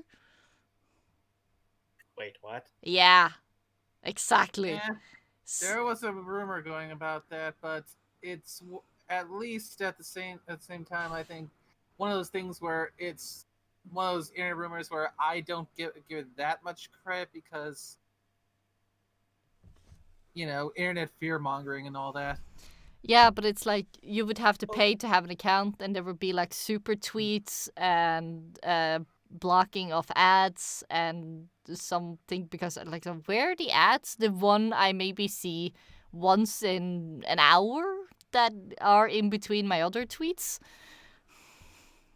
Yeah, I think they are also on Netflix too. Yeah, I think people on Twitter would riot if they did that. Yeah, like Twitter is nice for communication and networking and see what your friends are up to and see cute animals, but it's not something I'm gonna pay for. Yep. Then I don't know. I think I would jump over to Vimo or something other communication or go back to Facebook. I don't know. Well, worst case scenario, you can always find adorable pictures of animals like on say like Pinterest or something. Yeah, that's true. But now I was more thinking like for work stuff because Twitter is very useful for voice actors when it comes to casting calls stuff. Ooh, true. So Ooh, that's a good point, Fun Site. Yeah, they might maybe make some type of premium service. So what, like That double might be the character count for premium tweets? Ooh, or you can edit maybe. them. You can edit them if you that type too. wrong. Oh my gosh! I need it! I need it! You have no idea how often I type wrong and then I don't see it before after I push the send button. Oh, Honestly, that makes a good point. Sort of like Discord Nitro. Add on a premium service, not just force everyone to pay for it. So that actually makes more sense. Want for meg, ja. Why? Me. And yeah, I agree with John. Pay for Twitter? I don't want to pay to post random D&D thoughts and other junk. I would like to get paid to do that, though. Yeah, wouldn't that be nice? Let's get paid for our randomness. I mean, that's basically video game journalism right there.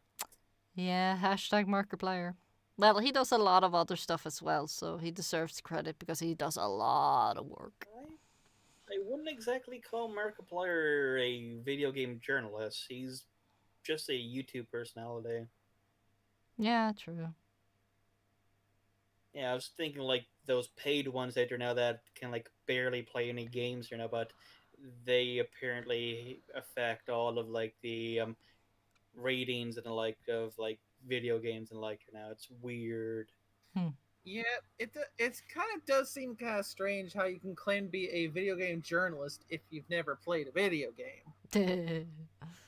I mean, some of these ones they can barely do anything, and then they go on and they say like this game's horrible, but it's just no, you just don't know how to play it. You didn't follow the instructions.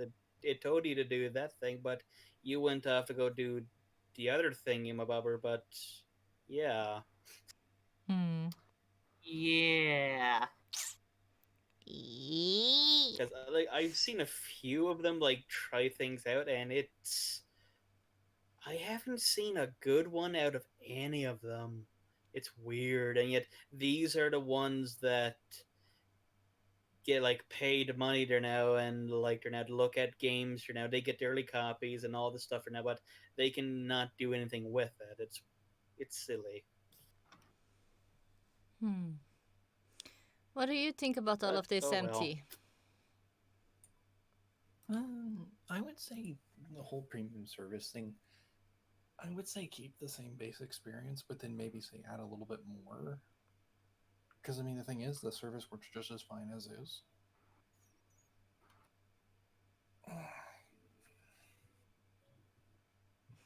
To be fair, John, some of them can't even finish the tutorial of some of the games they try. Like the guy that the ones that got stuck on the Cuphead tutorial for like yes, hours because they couldn't up. because they couldn't do anything. Yeah, there you go, Final Sight. Yeah.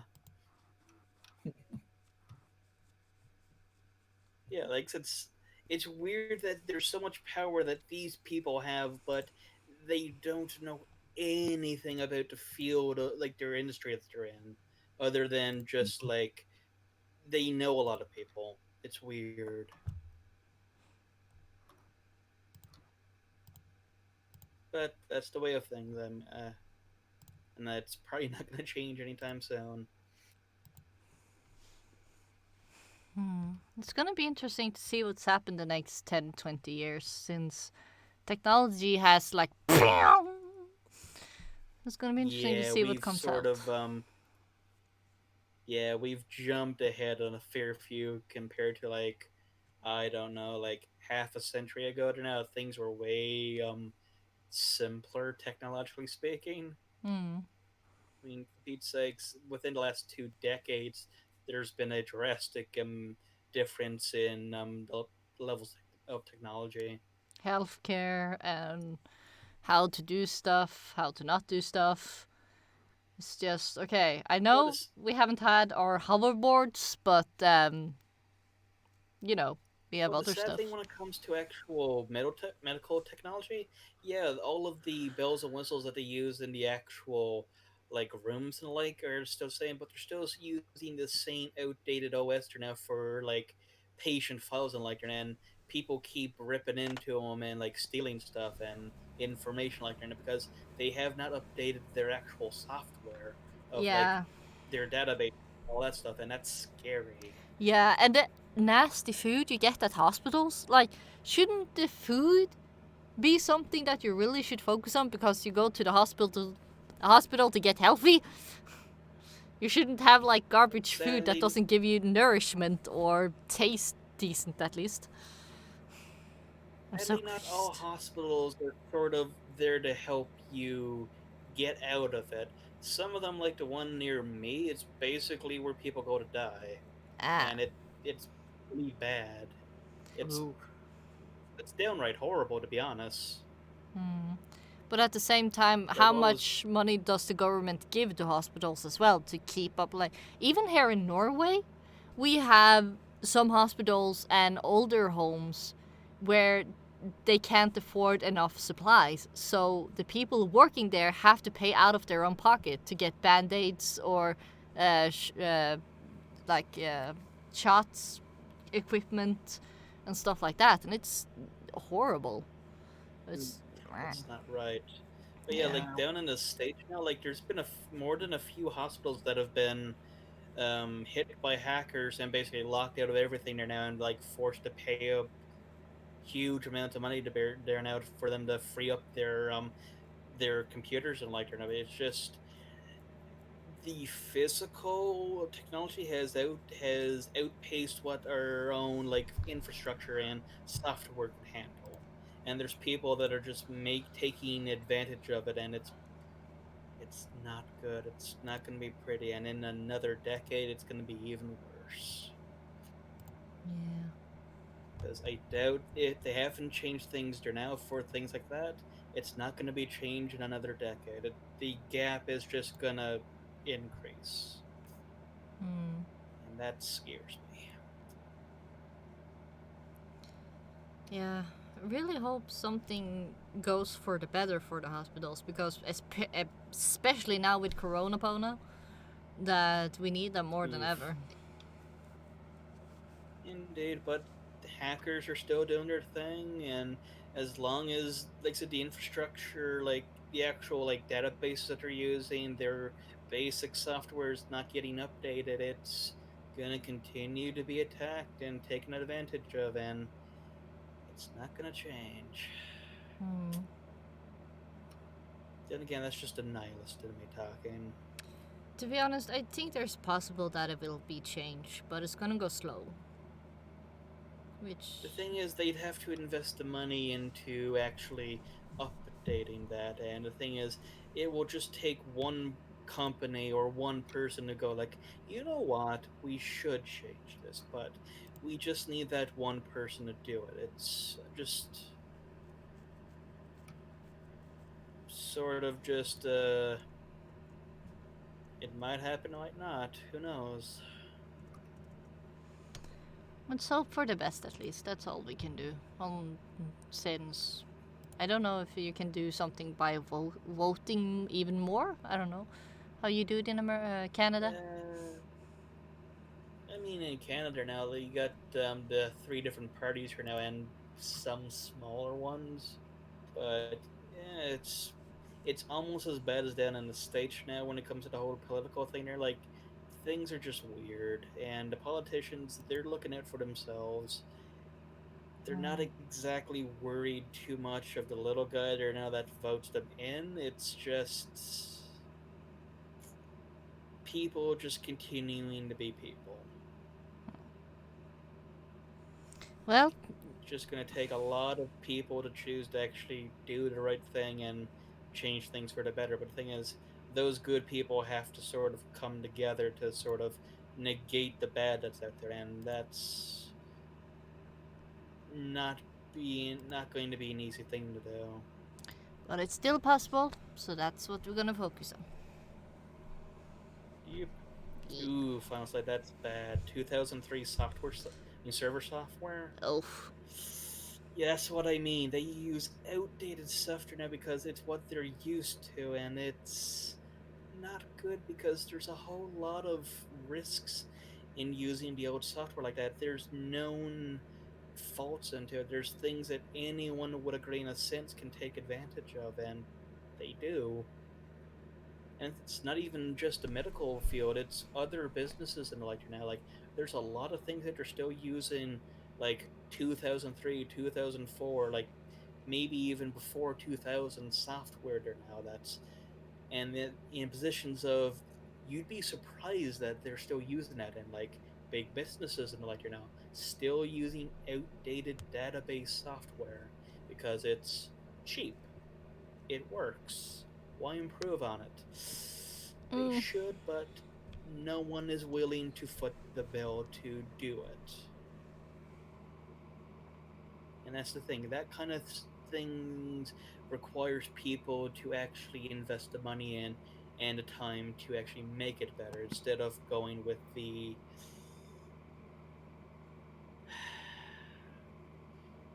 just the norm at this point in time. so let's change the subject to something more happy. Yes. Yeah. Indeed. Yeah. So I hope this is happy. You guys have seen the Generation 5 leaks, I presume. Yep. MT? Horse? Yes. Nope. Oh, you Here, have here's a not. distraction code. Oh. Okay, focus. Yep. Distraction everywhere. Yes. Um. Well, is it okay that we talk about it, Orsk? Up to you. I'm okay with it. I'm just not gonna have much to add on this topic. Yeah. So, yeah, I see final sight already. All hail the tennis ball queen. Wait, what? Yes, exactly. You need to see this, sweetie. G5 And this leaks. ball queen, I have Tennis. question. Exactly. So, sweetie, just hold on. MT, you're good at finding stuff. Help me. Hey, I'm checking this video real quick. Is this gonna be like the little baby alicorn levels of Y? Not exactly. It's Okay. something that, like, it has potential, I think, at least. As long as you don't see at the bed sheet, that was horrible. Blech. You don't watch the bed sheet. The bed sheet is no. Or this might give you a rough idea in about 41 seconds. Yay! There it is! Ah. Copy link. Yeah. What? That the model looks odd. Yeah, it does. It's mostly because of the eye stuffy. I Not presume. even that. The face structure itself is weird. It doesn't look right.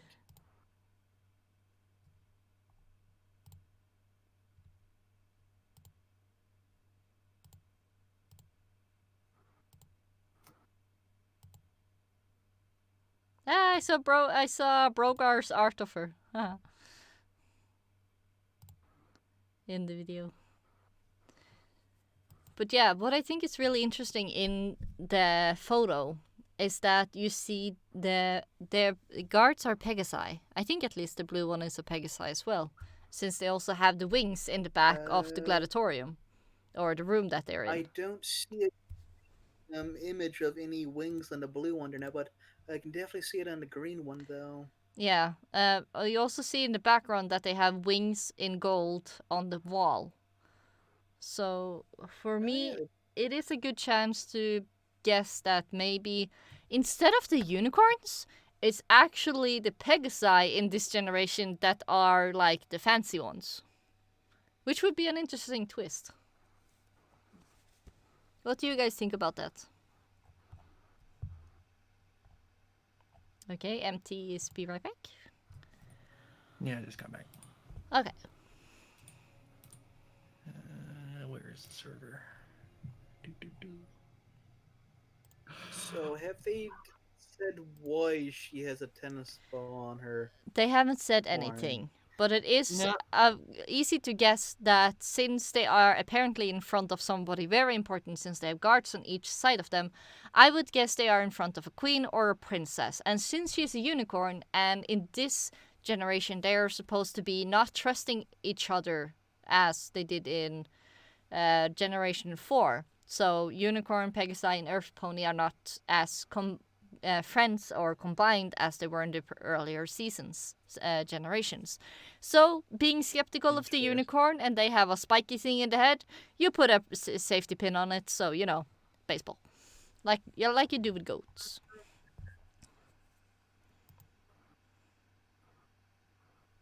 Yeah. Duke, do you want the ball? The body itself, okay, it looks okay-ish, but the face just has that weird feeling to it. It doesn't look right.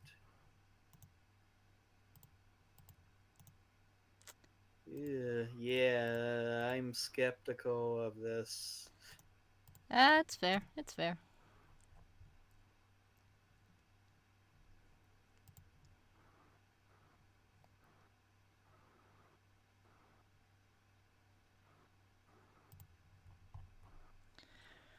So, the fandom are going a bit crazy about this. So we are looking forward to see what's gonna come out. Either it's gonna be good or it's gonna be bad. Oh yes, that wild headcanon that saying G5 is just a kid's version of Fallout Equestria. Yeah. Oh, geez, you're not wrong about the synopsis of it. Mm. So that can be interesting. Oh yeah, there you have the animated photo as well. What I also want to say is that I have been a Generation 1 fan. So I have seen Generation 1, which was good. Generation 2 was like, somebody liked it, somebody did not. And Generation 3, we do not talk about that because that doesn't exist. And then we have Generation Isn't that 4. the weird one? Yeah, it's the one we don't talk about. What are you talking about? They just skipped from 2 to 4. I don't know Yes. why they did that. But Yes, exactly. Yeah, totally agree. Yep. Yep. Sort of sounded like D&D 40. I have no idea what you're talking about.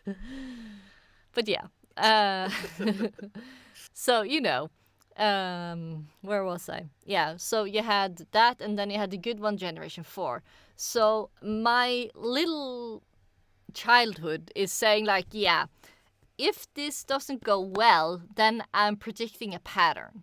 That is going to be good, bad, good, bad, good. So we will have 2 bad generations before we get something good again. But hopefully I will be wrong. One thing I kind of like though is how they got a fandom artist to work on helping to design these characters. Yeah. Oh, I gotta find her. I did follow her on Twitter. Let me see. I'm Alu, if I'm not mistaken. Yeah, I just want to find her Twitter so I can post it so people can follow her. Let's see. Where did you come from? Where did you go? Where do you come from, Cotton Eye Joe? Where are you? Yoo-hoo, there you are. I am Alu. I am Alu. Yeah. And Pony Life, that would technically be 4.5. Kind of like sadly. How the unnamed one was bad and the sort of middle unnamed one was like we have Generation 1, we have Generation 1.5, we have Generation 2, generation that does not exist, and we have Generation 4, Generation 4.5. So now we're getting Generation 5. So yeah, there's hope. There's hope. Because in case then we get the one that is decent, but not necessarily as good as the others. So there's hope. And I also posted the Lucky and Amazing Lady Twitter in chat, so you guys can go follow her and get all the Snoopy Snoop. Also, if you make fan art or something of the characters, I have seen that she reacted very, very happy about it. So, fan art, plushies, all the other type of amazing stuff that this fandom has made. I can't blame them. She spent how many years working on designing them, and once they finally got released, everyone's just taken to them just like that. Yeah. I'd say she's earned it. Yeah. Yeah, like it's really awesome. It's the fact that they got one of like a fandom artist of the fandom to come in and help with the designs. Yeah. Yeah, that is just incredible. Yeah, that's like the fandom dream come true. Oh my gosh. I also see that we have 5 minutes left of this stream. So, is there anything else you guys would like to take up, or any questions in chat? Then the time to ask is now. Meow. Meow. Meow. Meow. Meow. Meow. Meow. Meow. Meow. So We're enthusiastic. making God noises for the last 5 minutes now, are we? Bark, bark, biff. Bark, bark, bark.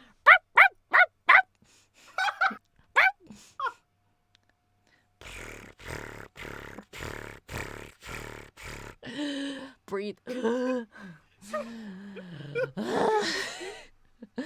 There you go. Can anybody else make animal noises? Well. Quack.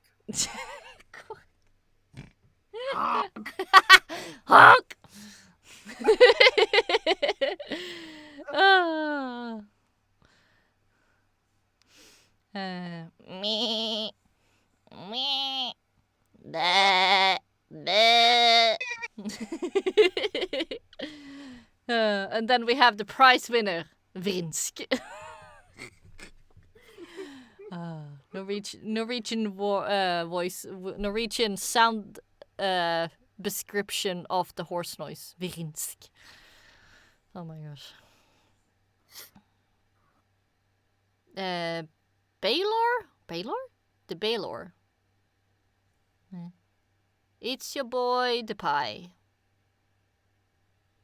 Jasper Pie? No, definitely not Jasper Pie. If that was him, that would be JT to the max. I'm very bad with names, so sorry about that if I can't remember you. I'm sorry.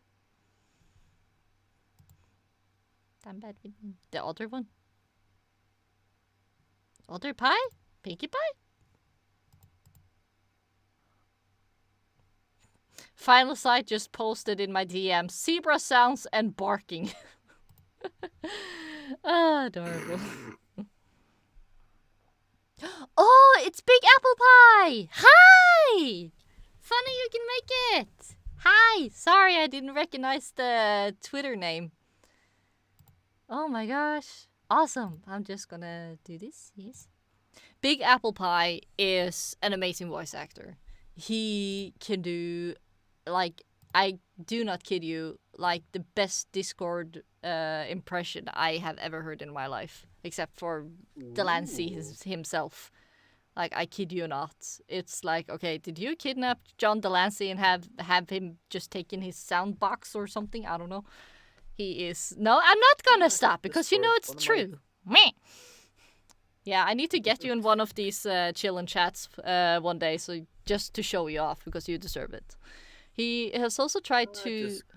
Yeah, one thing I also want to brag. My 3 favorite characters. Yeah, he is pretty awesome. The thing is, Big Apple Pie has also tried to write Fallout Equestria, but without the unnecessary sexual or like gore type of stuff, but still make it as scary and legit as it is.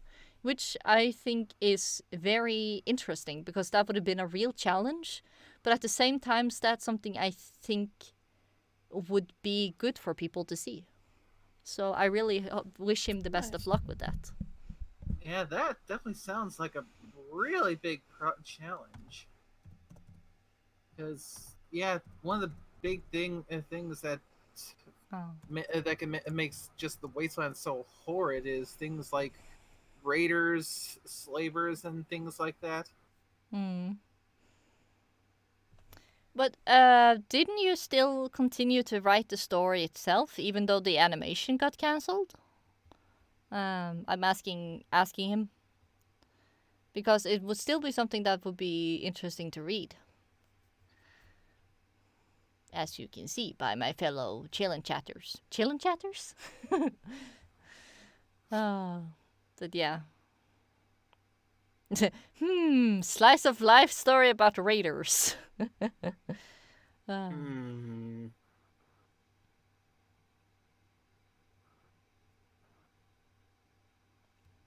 Hey, Azora Lockhart! Thank you so much for dropping by. So, we have hit the 2-hour mark. We have hit the 2-hour mark. This is normally where I would end the stream, but I am wondering, do you guys want to continue a little bit more, or do you guys want to end the stream now? We can keep going if you wish. I'm okay with that. Mhm. If everyone Yeah, else kind of is. depends on whenever dinner gets done for me, because it's getting cooked right now. Yeah, okay. So when your dinner is done, then we end the stream. Does that sound fair? Sounds fair. Sounds fair. Yep. Super! Yay!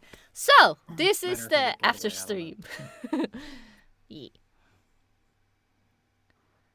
So this is the start of the after stream, I guess. Don't know what to call it. Bonus. Yeah. Hopefully not as long bonus as the one where I had Fiora and Lightning Bliss and one more that I don't remember. I need to check my archives. There we continued for, I think we had an 8-hour stream in total. Oh mercy. Yeah, so 6 hours extra on overtime. Hoo-wee. Oh yeah, Aeon was it. Nice. Thank you so much, Final Sight. So yeah, maybe I should get Fiora on another one and see how it goes. Yeah, that would be interesting to see. Mm-hmm. Get the popcorn and get the coffee. Well, I don't drink coffee, so you know. Well, here, have a random floof. Yay, Fluffier! Floof. That Fluffer. And I see a zebra. Wrong Fluffer. No! It's the Fluffy. Oh, it's so cute. I gotta show it. That is a baby cat Oh. griffin. Oh, so cute. You can't It look is at that. adorable. Yes, you can't look at that one and don't call it like, guys, look at this. Look at this cuteness. Look at this adorableness. Look and behold, the Floof. The Floof, show yourself. The Floof. Hello. Where's the Floof go? Floofy, there you are. Ta-da! Look at this Floof. Also have a floofy snake. Fluffy snake. Oh my gosh. That is Selka's little bundle of joy. It is a fluffy snake. The boopable snoot. Yeah. Oh, actually, I should probably throw in not Lola, shouldn't I? Be nice to add in the little bean. Yeah. And the seep. Yeah, very much good luck with the auditioning, Big Apple. I hope you get the role that you want the most. Also here, meet not Lola. She's the little boopable and little bean. Yeah, I'm just gonna do this and I'm sure display capture. Thank you. Now I'm just gonna do this. Now I can show everybody the cuteness.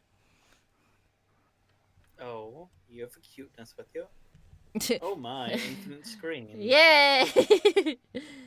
Because now I can just show the Discord chat. Aw. Now I can show all the yes, cute that is- pictures. Sorry. Yes, they're cute and adorable.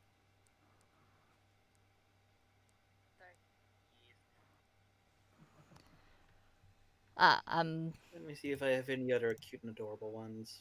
See, transform. Fit to screen. I think Thank I still you. got that wallopede image I can throw out. Yes, it's a fuzzy noodle. It's adorable. Da boop, They is the fuzziest of noodles. da boop, da boop, da boop, da boop, da boop, da boop, da boop, da boop. And then we have the Also, cute alicorn zebra. Aliceep. Aliceep. That's your name. You're Aliceep.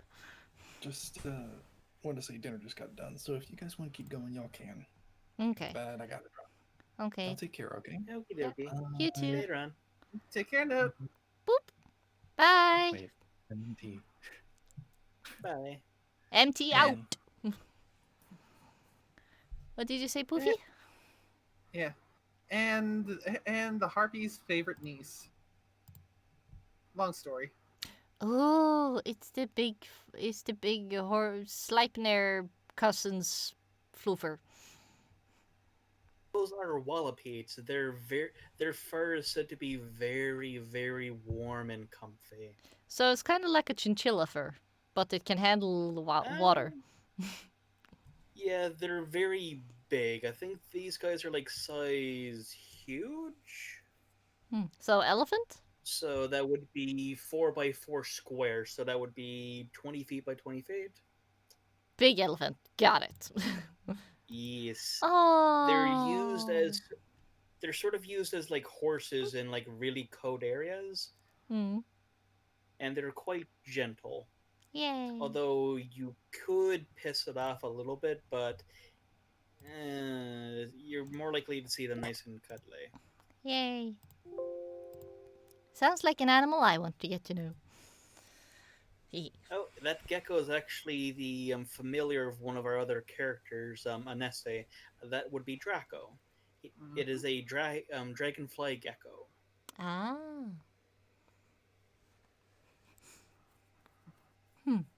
Interesting. Yeah, it was adventuring with the Nessie's familiars that made me finally decide to get a familiar for the triplets. And I ended up getting a fun one. Yee. That's nice.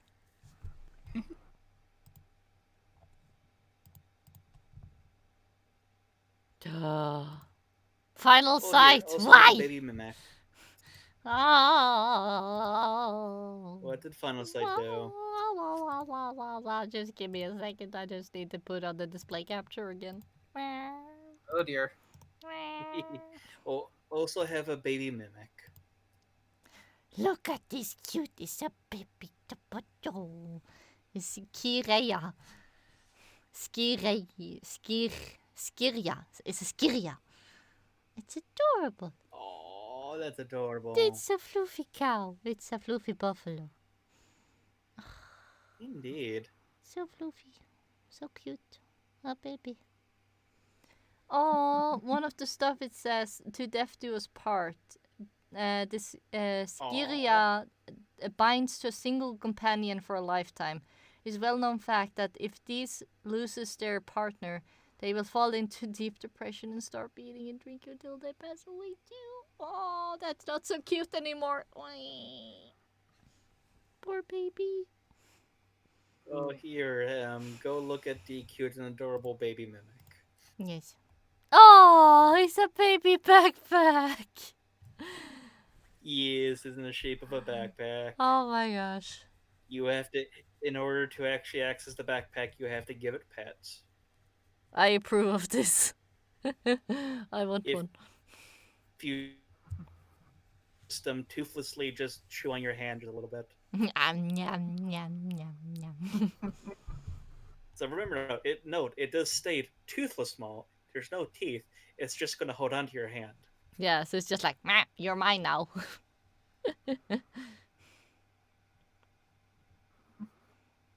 Yeah, things like that is where I got the idea for the one character I'm trying to create.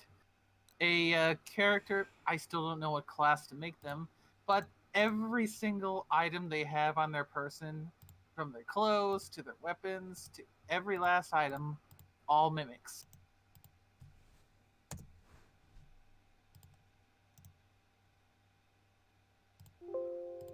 Oh, actually, here's the image of a Nest Eater now that I brought her up. A Nessie is played by Avarna. Okay. She has a turtle duck. She has a turtle duck. She has a turtle duck. She has a turtle duck. His name is Tuck. His name is Tuck. He's adorable. Tuck. Oh my gosh, is that also a reference to Legend of Korra? Because Tuck, the waterbender that Bolin was playing for that show? I don't think it was a reference. I think it's just her naming scheme because okay. The little flying wonder now, Draco, is a dragonfly gecko. So Draco. Gecko. Dragonfly. Draco. Tuck is a turtle duck. So Tuck. Yeah, not fair. Fair. That is quite fair. Yeah, then we've got Selka with the Bick and Tank. Yes. Well, actually, I can drop the group photo. Actually. Mm-hmm. Boop. This is the Bench Field Trip 3 group picture that was put out. Give it time to load. Come on. Take your time, Discord. Should be sending now. Discord, I'm howling at the moon. So we have Satoshi the Kitsune over on the left. On the right, we have the half elf Nessie. In the middle, we have Monty, who is a remnant Dumphanus. He is part bear.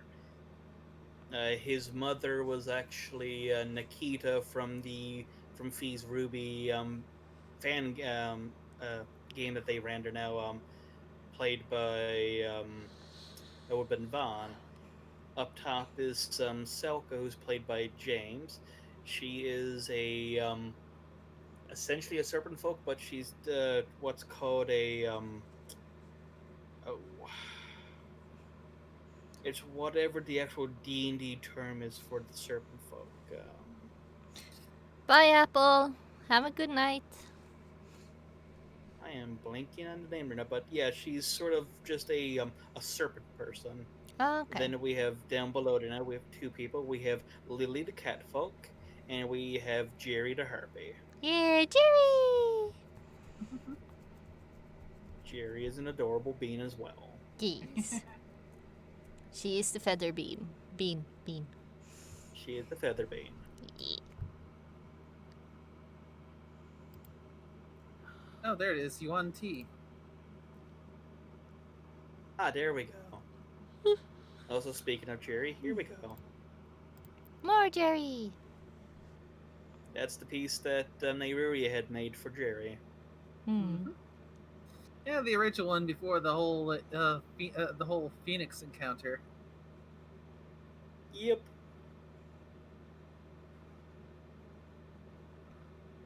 I'm just thinking, like, I don't want to be. Now. Oh, go ahead. I'm just thinking that on Rotvik is saying that for a moment the character on the left looked like Dr. Wolf, the one the white. Is it a wolf or is it a fox? In the group photo. That's a kitsune, so that's a fox person. Yeah. Okay. Yes, Satoshi. Yep, Satoshi. The incredibly sus one. Yes. Final sight. Are you trying to make my heart melt because you're succeeding? Oh. You guys have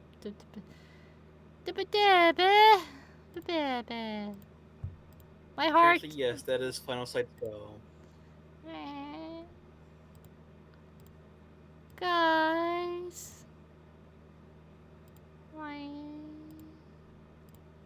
my heart. Yeah. I can make the Coca-Cola kitten into a D&D character. Whee.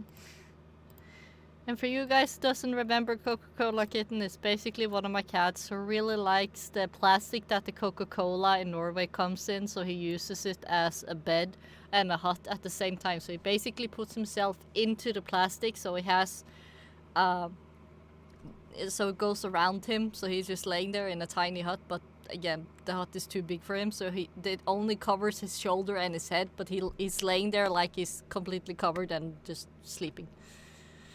So